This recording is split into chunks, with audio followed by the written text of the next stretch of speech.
Friends, நம்ம இன்னைக்கு சுண்டக்காய் காரக்குழம்பு எப்படி வைக்கிறதுன்னு பார்க்கலாம் வாங்க. எண்ணெய் ஊற்றி ஃபஸ்ட்டு எண்ணெய் ஊற்றிக்கலாம். அரை எண்ணெய் ஊற்றிக்கலாம். கொஞ்சமாக எண்ணெய் ஊற்றிக்கோங்க. கடுகு போட்டுக்கலாம்.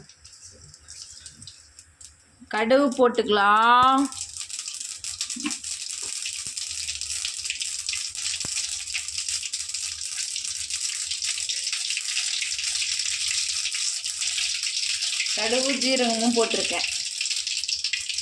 வெங்காயம் போட்டுக்கலாம். வெங்காயம் நல்லா வதங்கட்டும்.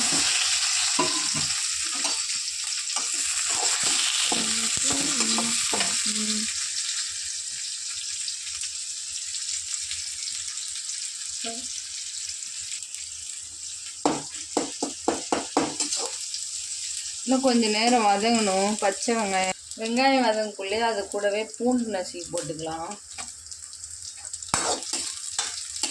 வெங்காயம் நல்லா வதங்கினாதான் சுண்டக்காய் குழம்பு நல்லாயிருக்கும். சுண்டக்காய் காரக்குழம்பு நல்லாயிருக்கும். ஒரு சிலர் சாம்பார் வைக்கலாம், காரக்குழம்பு வைக்கலாம், நல்லாயிருக்கும். ஆனால் உடம்புக்கு ரொம்ப நல்லதுங்க சுண்டக்காய்.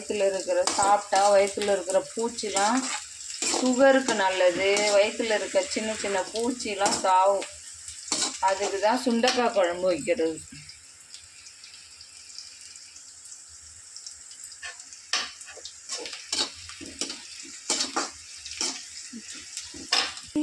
இங்கே பாருங்க, அதுக்குள்ளேயே இந்த இது பாருங்க, ஒரு லெமனை விட சின்னதாக ஒரு நெல்லிக்காய் அளவு புளி எடுத்து ஊற வச்சுக்கலாம்.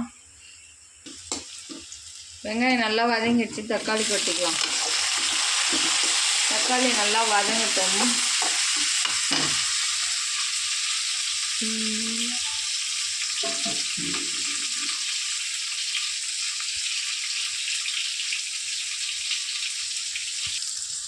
கூடவே கொஞ்சம் தக்காளி வதங்கிறதுக்கு உப்பு போட்டுக்கலாம்.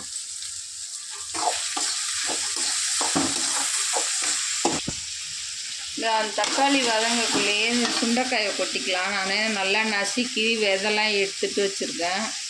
நீங்களும் அதேமாரி எடுத்து வச்சுங்க. எங்கள் செடியில் காய்ச்ச வெண்டைக்காய் சுண்டைக்காய். இது வெண்டைக்காயில் சுண்டைக்காய். இதையும் போட்டு கூடவே நல்லா வதக்கிக்கலாம்.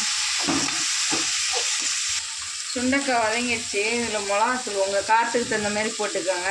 எங்கள் காரத்துக்கு தகுந்த மாதிரி நாங்கள் போட்டுக்கிறோம். உங்கள் காரத்துக்கு தகுந்த மாதிரி நீங்கள் போட்டுக்கோங்க. போட்டுட்டு புளி தண்ணி ஊற்றிக்கலாம்.